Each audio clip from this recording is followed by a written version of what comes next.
L'histoire sacrée de l'Aïd al-Adha, le sacrifice qui a ému le ciel et la terre. Il y a des histoires que le temps n'efface jamais, des récits qui traversent les siècles, non pas pour divertir, mais pour réveiller les cœurs, réveiller les âmes et rappeler le but même de notre existence. L'Aïd al-Adha n'est pas une simple fête, c'est un témoignage éternel de la foi la plus pure, celle d'un père et d'un fils, celle d'Ibrahim et d'Ismaïl, paix sur eux, celle d'un sacrifice qui a changé l'humanité pour toujours. Le miracle d'une naissance. Le prophète Ibrahim, paix sur lui, était un homme juste, pur, choisi par Allah. Il vivait dans une société plongée dans l'idolâtrie, mais son cœur ne s'y est jamais perdu. Et bien qu'il fût un prophète, un ami proche d'Allah, il avait un vide. Il n'avait pas d'enfant. Il pria, longtemps, année après année. Et un jour, Allah exauça sa prière. Sourate As-Saffat 37-100. Ô mon Seigneur, fais-moi don d'un enfant d'entre les vertueux. Et Allah lui donna Ismaïl, un fils noble, pieux, doux, courageux. L'épreuve du rêve. Un jour, alors qu'Ismaïl était encore jeune, Ibrahim fit un rêve. Dans ce rêve, il sacrifiait son fils. Pas une fois, pas deux, mais 3 nuits consécutives. Il comprit alors que ce n'était pas un simple rêve, mais une révélation divine. Imaginez l'angoisse, le poids sur le cœur d'un père, le silence de la nuit, le regard d'un enfant et la voix du ciel. Sourate As-Saffat 37-102.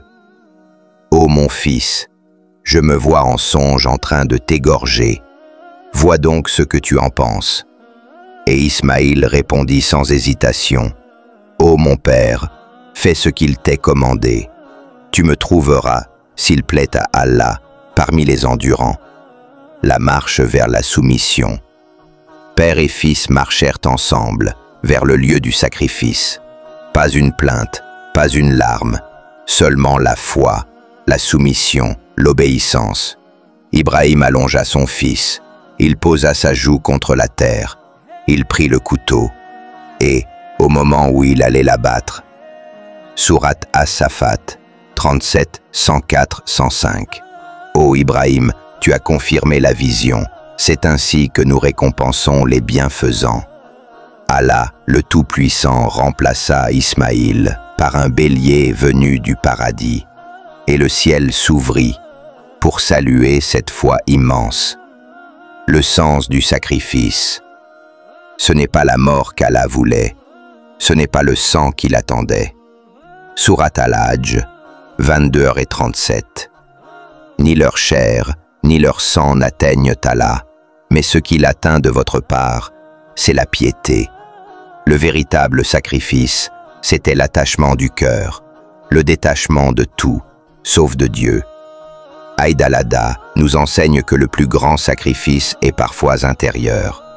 Abandonner ce qui nous éloigne d'Allah. Offrir à Dieu nos fautes, nos caprices, nos désirs, pour purifier notre âme. Hajar et la sagesse féminine. N'oublions pas, Hajar, que ce que tu fais pour Allah reste pour l'éternité. Réflexion spirituelle pour le spectateur. Et toi, mon frère, ma sœur, qu'as-tu sacrifié cette année? As-tu sacrifié ton temps pour Allah? As-tu sacrifié ton regard pour préserver ta chasteté? As-tu sacrifié une relation haram, un mensonge, une rancune? L'Aïd n'est pas juste une viande qu'on partage, c'est un miroir de ta foi, un appel à la sincérité. Sourate Al-Baqarah 2,286. Allah n'impose à aucune âme une charge supérieure à sa capacité.